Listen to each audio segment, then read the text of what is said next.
చంద్రబాబు గారు 14 ఏళ్ళు ఏం చేశారన్న? ఒక్కడు కూడా ఏం చేయలే ఆయన. ఏం పగలు తీసింది ఏం లేదు. ఆయన ఏం చేశాడు? ఏం అభివృద్ధి చేశాడు? మహా అయితే ఏంది ఐటీ అంటాడు గీటీ అంటాడు, ఏం చేయలేదన్న ఆయన. ఏం చేయలేదు. ఈయనకన్నా కూడా ముందు చేసిన వాళ్ళు ఆయన శంకుస్థాపనలు వేస్తే ఆయన వేసాయని చెప్పుకుంటున్నాడు అంతే తప్ప ఆయన చేసింది ఏం లేదు. ఏమన్నా ఏం చేయలేదన్న. చంద్రబాబు గారు ఏమైంది హైదరాబాద్ కట్టానంటాడు. అవి ఏంటంటే ఎంతవరకు బ్రహ్మవాదం మీకే తెలియాలి, ఎందుకంటే ఎప్పటి నుంచి ఉండాలి కదా, వాళ్ళకే తెలియాలి అవి. అంటే నెక్స్ట్ చంద్రబాబు ఛాన్స్ ఇవ్వండి, లాస్ట్ ఛాన్స్ అడుగుతున్నా చంద్రబాబు గారు. లేదన్న, ఈసారి కూడా జగన్ గారే వస్తారు 2024 కూడా. నాకు ఇవ్వండి, వీటికంటే ఎక్కువ పథకాలు ఇస్తానంటున్నారు మరి. లేదన్న, ఎవరు వచ్చిన ఇంతకంటే ఎక్కువ పథకాలు ఎవరు ఇవ్వలేరు, ఈయనే ఇస్తాడు. ఇంకా అంటే అప్పుల పాలు చేస్తానంటున్నారు రాష్ట్రాన్ని. ఆయన ఉన్నప్పుడు కూడా అప్పుల పాలు అయింది కన్నా. 2,60,60 కోట్లు అప్పు చేశాడు. 3.5 సంవత్సరాలు జగన్ గారు చేసింది 1,30,000 కోట్లేగా, ఇంకా 1,30,000 కోట్లు ఉంది. అయినా ఈయన అన్ని పథకాలు వేస్తున్నాడు. మరి ఆ ప్రభుత్వంలో 2,60,60 కోట్లు అప్పు చేసినప్పుడు, అప్పుడు జనము కమిటీలు అవన్నీ వేసినప్పుడు ఈ పథకాలన్నీ ఆడకెళ్ళి అన్న. ఇప్పుడు సామాన్యుడు ప్రతి ఒక్కడికి బ్యాంక్ అకౌంట్లు వేస్తున్నాడు జగన్ గారు ప్రభుత్వం వచ్చినాక. 10 రూపాయలు ఇచ్చి 100 రూపాయలు అవుతారు. ఏమి లేదన్న. టమాటా రేట్లు ఈ రేట్లు పెరిగినాయి అంటే రైతులు నిర్ణయిస్తారు. ఆ రేట్లు రైతులు నిర్ణయిస్తారు తప్ప ప్రభుత్వం ఏ రోజు నిర్ణయదు. కందిపప్పు ఇవన్నీ అంటావు కేంద్ర ప్రభుత్వం నిర్ణయించింది. అది ప్రజలందరికీ తెలుసు. ఏ ప్రభుత్వం ఉన్నా ఆ ప్రభుత్వంలో ఉండదు. కాంగ్రెస్ హయాంలో గ్యాస్ ధర 350 రూపాయలు, వైఎస్ రాజశేఖర రెడ్డి హయాంలో. ఇప్పుడు గ్యాస్ ధర 10.50 అయింది. మరి ఎవరు పెంచినట్టు అన్న? బీజేపీ ప్రభుత్వం పెంచినట్ట? కొనుక్కోవట్లేదా? ధరలు పెరిగే కొద్దికి, జనాభా పెరిగే కొద్దికి ధరలు పెరుగుతూనే ఉంటాయి. సామాన్యుడి మీద భారం పడతానే ఉంటుంది. ఆ సామాన్యుడు అందుకునే బాధ్యత అది. టమాటా రేట్లు కానీ అవన్నీ వాళ్ళు ప్రభుత్వం పెట్టేది కదా. అవి అంటే అప్పులు పాలు చేసి ప్రజలపైన భారం మోపుతున్నాడు అని అంటున్నారు. ఏం లేదన్న, అవన్నీ భ్రమ. చంద్రబాబు జగన్ గారు ఒక సైకో అని చంద్రబాబు గారు పదే అంటున్నారు. సైకిల్ రావాలంటున్నారు. చంద్రబాబు లోకేష్ పెద్ద సైకోలు, వాళ్లే పోవాలి. దేశానికి బట్టి దరిద్రం వాళ్ళిద్దరే పోవాలి. మమ్మల్ని చూసి భయపడే ఈ జీవో నెంబర్ 1 తీసుకొచ్చారు అని అంటున్నారు. అసలుకి వైఎస్ రాజశేఖర రెడ్డి గారి కుటుంబంలో అసలు భయం అనేదే లేదు వాళ్ళ బ్లడ్ లో. అసలు ఎవడు భయపెట్టలేడు ఆయన్ని. జీవో నెంబర్ 1 గురించి ఏమంటారు? ఏ జీవో నెంబర్ 1 గురించి ఏం లేదు. అంటే సభలో చనిపోయారు కందుకూరు కట్టలో 8 మంది, అలానే గుంటూరు 11 మంది చనిపోయారు. దాని తర్వాత జీవో నెంబర్ 1 తీసుకొచ్చారు. అంటే బహిరంగ బస్సులు ఆపేసి నీకు ఇరుగిరుగ్గా ఉండి నీ జనాభాకి రాక టోల్గేట్ల దగ్గర నువ్వు జనాభాని పెట్టి చంపి పడేసావు. టోల్గేట్లు కాడ పెట్టావు నువ్వు జనాభాను పోగు చేసుకుంటానికి. ఎన్ని ఆగుతాయిగా చూపిద్దామని చెప్పి జనాభాని చంపేసిన రాక్షసుడు నువ్వు. ఇన్ని వేల లక్షల మంది వస్తున్నారు మా సభలకు. మరి మా సభలకు ఎవరు చావరే? అంటే ఒకవేళ అదే సభలో వైసీపీ సభలో చనిపోయింటే ఎలా ఉండేదండి? మా దాంట్లో దావరన్నా. మేము ప్రజల్ని బాగా సుఖ సంతోషాలతో చూసుకుంటాం. తీసుకెళ్లే బాధ్యత మాదే ఉంటుంది. ఎప్పుడు మా నాయకులు మా అండుదండలో ఉంటారు. ఎవరెవరు వెళ్ళారా ఒక ప్లాన్ ప్రకారం వెళ్తాం. ఇలా గొర్రెల మందలాగా వెళ్ళాం మేము.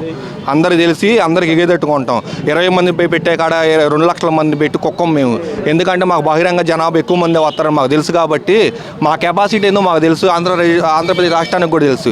దాన్ని బట్టే మేము స్టేజ్లో చూసుకుంటాం. బొక్కలో పెట్టి జనాభాని చంపం మేము. అక్కడ చెప్పలేడు, ఎందుకంటే ఆయన ఏం చేయలేదు కదా. 14 సంవత్సరాలు ఆయన ఏం మీకేడు, ఆయన ఏం చేయలేదు కదా 14 సంవత్సరాలు. అందువల్ల ఆయన చెప్పలేడు. దమ్మున్న మొగుడు 3.5 సంవత్సరాల్లో నా పరిపాలన నచ్చితేనే మీరు ఓటేయండి, లేకపోతే వేయొద్దని చెబుతున్నాడు దిగుమావం లేకుండా. అంతేగాని ఇలాగా మీరు నాకు మద్దతు తెలుపుతారా లేదా, నేను ఒంటరికి వెళ్ళి వీరమరణం పొందటాలు ఆ డైలాగ్ మాకు తెలియదు. ఏదైనా సింహం సింగల్గానే గెలుస్తాం మేము. వచ్చే అప్పుడే గెలిచేవాడు కన్నా, గెలిస్తే వచ్చేవాడు. పసుపు కుంకుమ పెట్టావు నువ్వు, అప్పుడే గెలిచేవాడివి. మరి ఇప్పుడు కూడా ఇంతవరకు గెలవలేదు.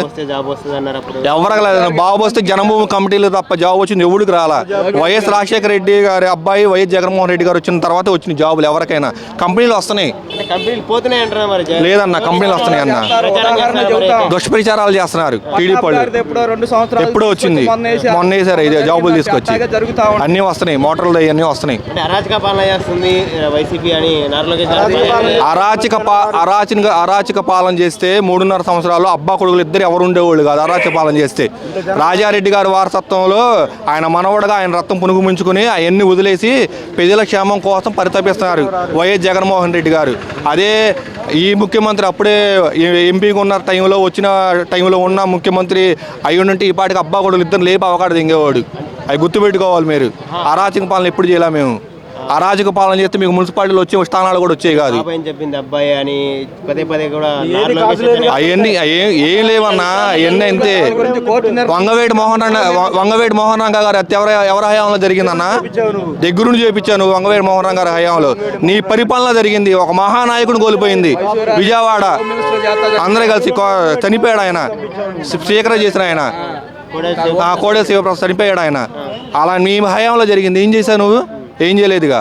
ఏం చేశావు నువ్వు? పెద్ద పెద్ద మహానుభావులు జరిగితే మా చేసిన కిలోమీటర్లు చంపించావు నువ్వు. ఎంపీ అవినాష్ రెడ్డి ఇప్పుడు సిబిఐ ఎంక్వైరీకి పోతేనే ఇంకా అయిపోయింది, వాళ్ళ పని అయిపోయింది, వాళ్ళ బాబాయ్ని చంపింది అబ్బాయి, ఊకిళ్ళు బాబాయ్ అని కొడితే జగనే వస్తున్నారు. లేదన్న, గూగుల్లోకి వెళ్ళి సైకోను కొడితే అబ్బా కొడుకుల పేర్లే వస్తాయి అన్న, బాబు లోకేష్ పేర్లే వస్తాయి గూగుల్లోకి వెళ్ళి కొడితే రావన్న. అంటే ఈ హత్యాగా రాజకీయాలకు వైసీపీని అడ్డా అంటున్నారు. మరి లేదన్న, హత్య రాజకీయాలకు ఎప్పుడు వైసీపీ అడ్డా కాదు, ఎప్పుడు చేయలేము మేము. చంద్రబాబు గారు 14 ఏళ్ళు ఎలా చేశారు? చంద్రబాబు గారు 14 ఏళ్ళు ఏం చేశారన్న? ఒక్కడు కూడా ఏం చేయలే ఆయన. ఏం పగలు తీసింది ఏం లేదు. ఆయన ఏం చేశాడు? ఏం అభివృద్ధి చేశాడు? మహా అయితే ఏంది ఐటీ అంటాడు, గీటీ అంటాడు, ఏం చేయలేదన్న ఆయన. ఏం చేయలేదు. ఈయనకన్నా కూడా ముందు చేసిన వాళ్ళు ఆయన శంకుస్థాపనలు వేస్తే ఆయన వేసి చెప్పుకుంటున్నాడు అంతే తప్ప ఆయన చేసింది ఏం లేదు. ఏమన్నా ఏం చేయలేదన్న. చంద్రబాబు గారు ఏం హైదరాబాద్ కట్టానంటాడు. అవి ఏంటంటే ఎంతవరకు బ్రహ్మవాదం మీకే తెలియాలి, ఎందుకంటే ఎప్పటి నుంచి ఉన్నారు కదా, వాళ్ళకే తెలియాలి అవి. అంటే నెక్స్ట్ చంద్రబాబు ఛాన్స్ ఇవ్వండి, లాస్ట్ ఛాన్స్ అడుగుతున్నా చంద్రబాబు గారు. లేదన్న, ఈసారి కూడా జగన్ గారే వస్తారు 2024 కూడా. నాకు ఇవ్వండి, వీటికంటే ఎక్కువ పథకాలు ఇస్తానంటున్నారు. మరి లేదన్న, ఎవరు వచ్చిన ఇంతకంటే ఎక్కువ పథకాలు ఎవరు ఇవ్వలేరు, ఈయనే ఇస్తాడు. ఇంకా అంటే అప్పులు పాలు చేస్తానంటున్నారు రాష్ట్రాన్ని. ఆయన ఉన్నప్పుడు కూడా అప్పులు పాలైంది కన్నా. 2,60,60 కోట్లు అప్పు చేశాడు. 3.5 సంవత్సరాలు జగన్ గారు చేసింది 1,30,000 కోట్లేగా, ఇంకా 1,30,000 కోట్లు ఉంది. అయినా ఈయన అన్ని పథకాలు వేస్తున్నాడు. మరి ఆ ప్రభుత్వంలో 2,60,60 కోట్లు అప్పు చేసినప్పుడు, అప్పుడు జనము కమిటీలు అవన్నీ వేసినప్పుడు ఈ పథకాలన్నీ ఆడకెళ్ళి అన్న. ఇప్పుడు సామాన్యుడు ప్రతి ఒక్కడికి బ్యాంక్ అకౌంట్లు వేస్తున్నాడు జగన్ గారు ప్రభుత్వం వచ్చినాక. 10 రూపాయలు ఇచ్చి 100 రూపాయలు అవుతారు. ఏం లేదన్న, టమాటా రేట్లు ఈ రేట్లు పెరిగినాయి అంటే రైతులు నిర్ణయిస్తారు. ఆ రేట్లు రైతులు నిర్ణయిస్తారు తప్ప ప్రభుత్వం ఏ రోజు నిర్ణయదు. కందిపప్పు ఇవన్నీ అంటావు కేంద్ర ప్రభుత్వం నిర్ణయించింది. అది ప్రజలందరికీ తెలుసు. ఏ ప్రభుత్వం ఉన్నా ఆ ప్రభుత్వంలో ఉండేది. కాంగ్రెస్ హయాంలో గ్యాస్ ధర 350 రూపాయలు, వైఎస్ రాజశేఖర రెడ్డి హయాంలో. ఇప్పుడు గ్యాస్ ధర 10.50 అయింది. మరి ఎవరు పెంచినట్టు అన్న? బీజేపీ ప్రభుత్వం పెంచినట్ట? కొనుక్కోవట్లేదా? ధరలు పెరిగే కొద్దికి, జనాభా పెరిగే కొద్దికి ధరలు పెరుగుతూనే ఉంటాయి. సామాన్యుడి మీద భారం పడతానే ఉంటుంది. ఆ సామాన్యుడు అందుకునే బాధ్యత అది. టమాటా రేట్లు కానీ అవన్నీ వాళ్ళు ప్రభుత్వం పెట్టేది కదా. అవి అంటే అప్పులు పాలు చేసి ప్రజలపైన భారం మోపుతున్నాడు అని అంటున్నారు. ఏం లేదన్న, అవన్నీ భ్రమ. చంద్రబాబు జగన్ గారు ఒక సైకో అని చంద్రబాబు గారు పదే అంటున్నారు. సైకిల్ రావాలంటున్నారు. చంద్రబాబు లోకేష్ పెద్ద సైకోలు, వాళ్లే పోవాలి. దేశానికి పట్ట దరిద్రం వాళ్ళిద్దరే పోవాలి. మమ్మల్ని చూసి భయపడే ఈ జీవో నెంబర్ 1 తీసుకొచ్చారు అని అంటున్నారు. అసలుకి వైఎస్ రాజశేఖర రెడ్డి గారి కుటుంబంలో అసలు భయం అనేదే లేదు. వాళ్ళ బ్లడ్ లో అసలు ఎవడు భయపెట్టలేడు ఆయన్ని. అక్కడ చెప్పలేడు, ఎందుకంటే ఆయన ఏం చేయలేదు కదా. 14 సంవత్సరాలు ఆయన ఏం మీకాడు, ఆయన ఏం చేయలేదు కదా 14 సంవత్సరాలు. అందువల్ల ఆయన చెప్పలేడు. దమ్మున్న మొగుడు 3.5 సంవత్సరాల్లో నా పరిపాలన నచ్చితేనే మీరు ఓటేయండి, లేకపోతే వేయొద్దని చెబుతున్నాడు దిగుమావం లేకుండా. అంతేగాని ఇలాగా మీరు నాకు పద్ధతి తెలుపుతారా లేదా, నేను ఒంటరికి వెళ్ళి వీరమరణం పొందటాలు ఆ డైలాగ్ మాకు తెలియదు. ఏదైనా సింహం సింగల్గా వస్తే సింగల్గానే గెలుస్తాం మేము.